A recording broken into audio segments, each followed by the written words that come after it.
what are some either good resources or some good strategies or just some things that you learned on how to become a really good coach and have those really effective conversations with people? Well, this probably sounds familiar, but we have two ears and one mouth. So we want to be listening 2/3 of the time, talking 1/3 of the time. Use a combination of objective listening and intuitive listening. So listen to what they're actually saying, but listen to what they mean, right, within their emotions. Seek first to understand, then to be understood. Where do we first learn this? Sales. This is all sales.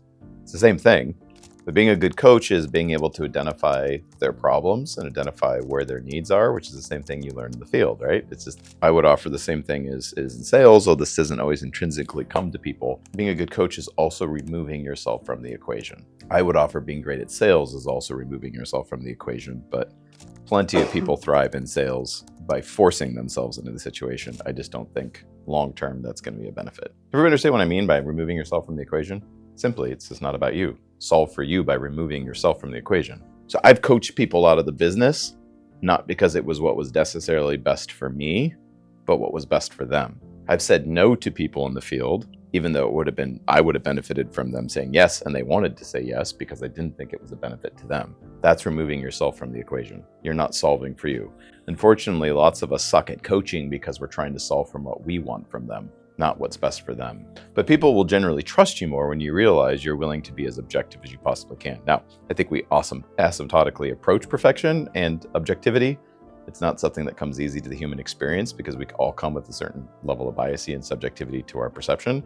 But to the degree in which you can remove yourself from the equation, do it. There's layers and intricacies to that though, because there are people on your team, they want you to fight for them, or they want to know that they're important by you implying such, which you can still remove yourself from the situation and doing it. You just have to be aware enough to know that's what they need. So you're not doing it for your benefit, you're doing it for their benefit. That's probably move 5 when you're on move 1, but it's worth noting because the pursuit of speaking in utter truth, there are times when it makes sense to flip that one on its head. When you say being intuitively listening, so not necessarily what they're saying, but what they mean by what they're saying. Obviously, just going through the process of doing it over and over, you can get better at that.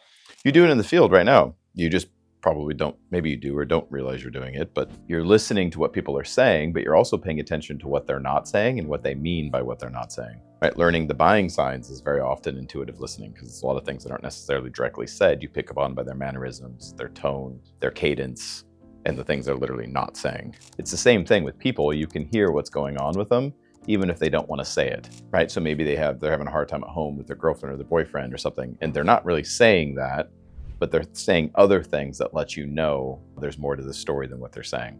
Now, when you're practicing intuitive listening, give yourself an out because you may not get it. You may be off because it takes work to get really good at it. So say something like, I hear you saying this, but correct me if I'm wrong. Do you really mean this? And when you get it right, they'll be like, yes, oh my God, yes, thank you. You hear me, you see me, you understand me. But you may be wrong and be like, no, that's not what I'm saying at all. I'm like, okay, thank you for letting me know. I must have misunderstood. Make sense? Yeah, absolutely. That gives you gives them the freedom to acknowledge if what you're saying is inaccurate or not what they mean. But great coaches are different than mentors. And we kind of feel, we have really 3 different levels of how we train people, how we develop people. Some of it is mentorship, some of it is coaching, and some of it is training. And they are distinctly different things, which sometimes can be helpful to compartmentalize and understand how they are different. And you may need different things at different points in your life.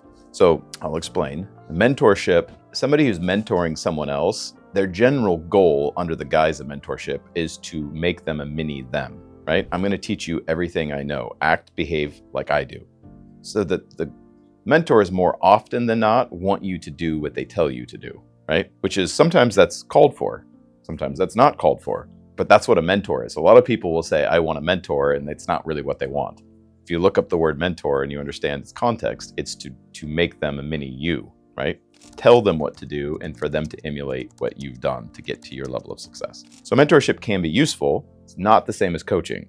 Coaching, you're removing yourself from the equation and you're not trying to get them to your end, but to their end. And you're trying to help them become the best version of themselves.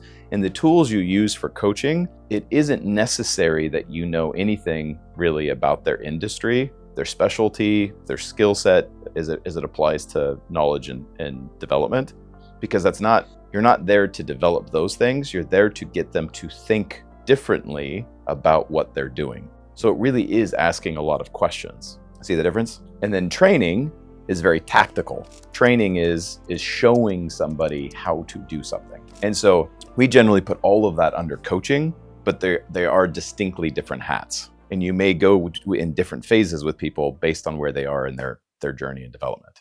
Between coaching and mentoring, the coaching part is just you're kind of like building them up versus like mentoring, you're just showing them. Sometimes knowing which hat you're wearing can help you be more effective at what you're doing. Sometimes people need coaching, sometimes they need mentorship, and sometimes they need training. And they all fall under the same umbrella, but they are distinctly different things.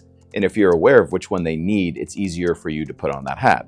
So for instance, if you're putting on the mentorship hat with somebody who just needs coaching, they may not receive what you're saying very well, which is why I said that, because you were asking, how do I get better at coaching people?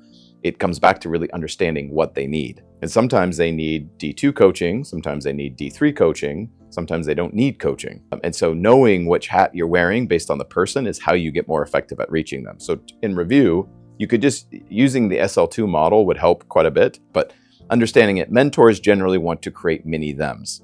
Their style of coaching or teaching is to tell the person what to do. When you get a mentor, that's generally what they do. Hey, do this. And they're informing you on what to do based on what they did. So they will generally create little thems. You're emulating the behavior of someone else to get the perceived outcome that they got. As I'm saying that, some of you may realize, yeah, I don't really like mentorship, right? Because that's the person is limited to teaching you only what they know and is going to tell you exactly what to do based on what they did, which may or may not be relevant anymore, may or may not be good. Now, mentors are great, by the way. I'm not dissing the mentorship side of things. They can be a very useful tool depending on who we're dealing with and where they're at in their development and career. Coaching, you're not developing a skill set, you're developing a mentality and really helping them become more aware. So you don't necessarily need to know anything about their industry, although it certainly could be helpful if there's mentor coaching overlay, but you don't necessarily need to know anything about their industry to be a good coach, because it's not really industry specific stuff you're dealing with. It's helping them make sense of themselves. And so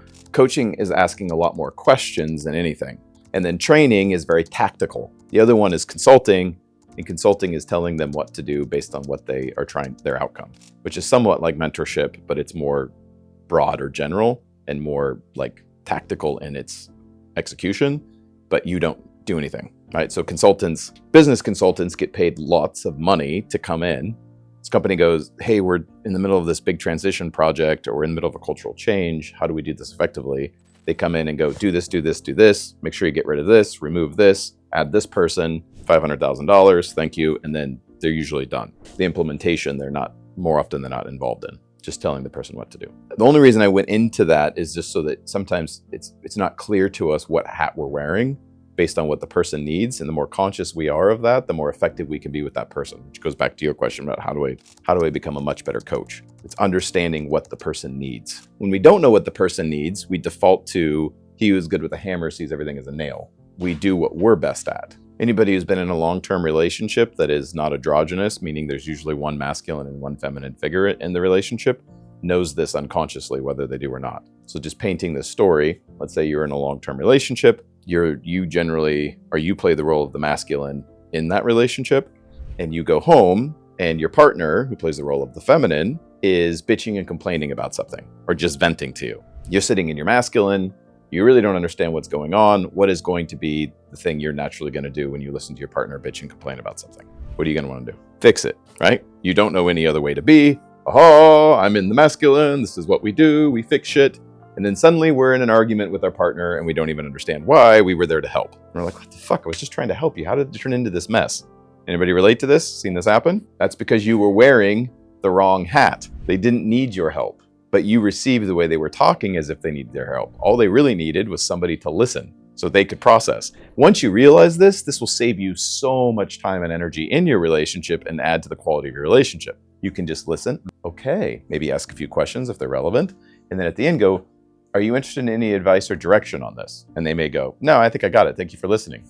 Brilliant. And you're done. Your part is done. No argument. It really didn't take a lot of energy on your part and everything is much better. We get into a lot of unnecessary arguments because we put the wrong hat on. And we do it because it's the only hat we have or the only one we know to use. So that's why we keep using it.